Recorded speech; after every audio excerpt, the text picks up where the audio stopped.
Hi, and welcome back to the Positive Prepper. Today I want to talk about 5 survival tips. Uh, Crimes are happening, as you well know, all over the country. It isn't just the bad guys coming over the border, but it's the gang members, addicts looking for the next fix, and even people who are just desperate because of the current economy and, people just basically fighting for survival and taking what they feel they're entitled to. A lot of people mistakenly believe that they are safe from the craziness. And what that can do is it leads people to be unaware of their surroundings, unprepared for a crisis, and then unable to cope when something does happen.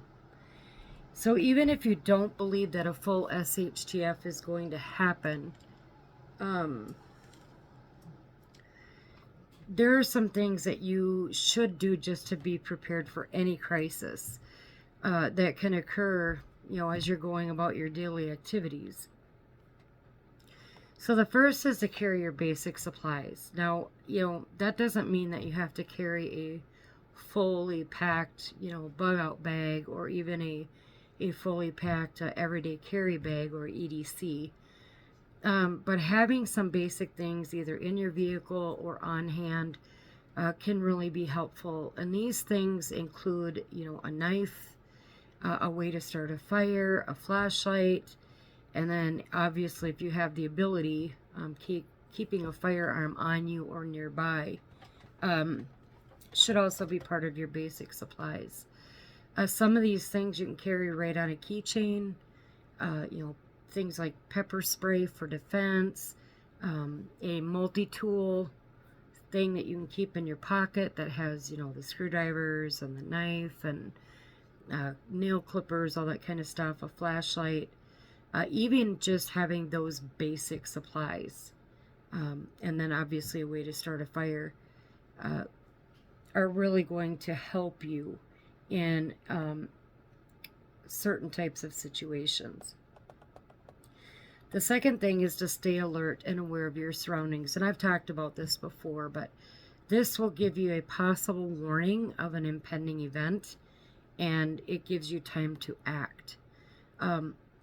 So you want to observe the people around you if you're in a crowd, like a restaurant or at some kind of an event. And don't just observe the people, but pay attention to the mood in the room, so to speak. Trust your gut. If it's telling you something is off, it probably is, and you want to trust that. And then get yourself out of that situation as quickly as you can. But when you're doing that, don't just look like around you. Make sure that you're looking up as well. If you hear an airplane or a helicopter, pay attention to what they are. Look up at the other buildings around you. So, the different stories of buildings, look at the windows, pay attention to everything. And along with this is to obviously know your environment. So when you enter into a public space, make sure that you know where the exits are, not just the door that you came in. Again, pay attention to the people inside. Also pay attention to what kind of building it is. Does it look like it's made of brick? Does it look like it's made of wood? Is there a lot of metal? How many stories does it have? Does it look like it has a basement? Are there a lot of windows in it? You might be asking why these specific things are important, but if there's an explosion or if there's a tornado without a warning, you want to make sure that you are able to put a plan in place based on what you've observed. Okay? If you're in an outside space, make sure that you are parking your car so that you don't have to back up, right? You want to make sure that you can just get in your car and go.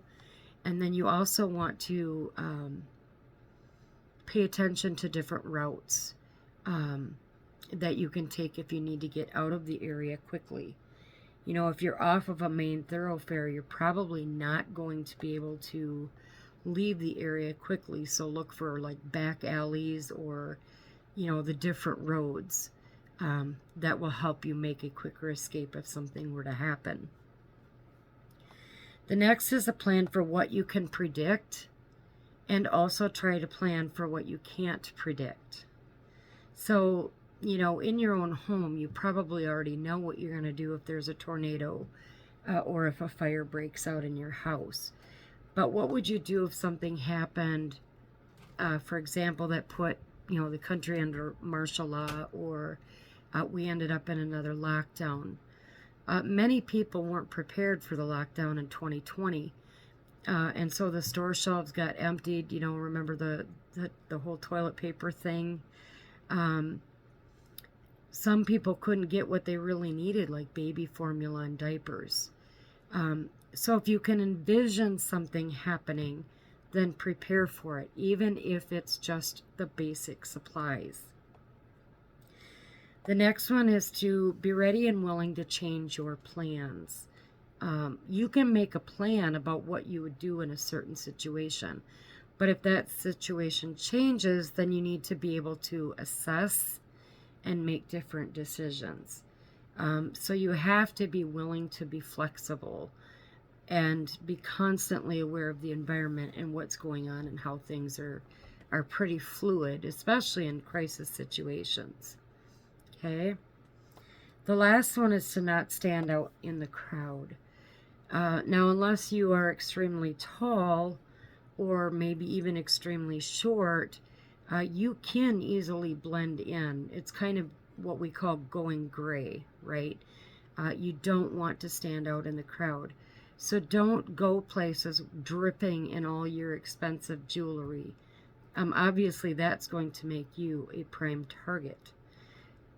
Try to dress like the people around you. So if you're on vacation somewhere that isn't your normal location, you need to try to dress like they do. Try to even pick up on some of the ways that they say things, some of their languages.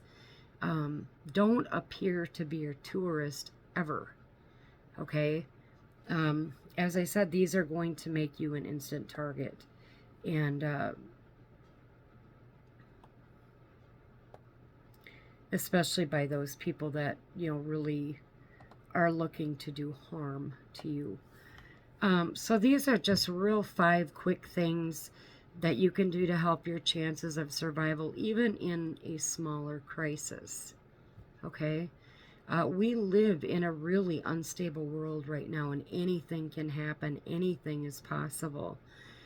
And even if you are a praying person like me, you know, I pray for safety and peace, and I pray that the Lord will protect myself and my family. But it requires actionable faith, where you are actively doing things to make yourself and your loved ones safe. Okay? You're not going to stand out in the middle of a tornado and just say, okay, God protect me. You are going to take the steps necessary to keep yourself safe from that. So I wanted to just make this a real quick video, but hopefully these tips were helpful to you. And there are things that you can easily start doing right now that, you know, don't require a lot of money. It just takes that constant awareness, I think, of yourself and your surroundings, your abilities, and being able to get out of situations quickly. So please hit that like button and the subscribe button, and then tap that notification bell so you can see more upcoming videos. So as always, stay safe, stay aware, and God bless.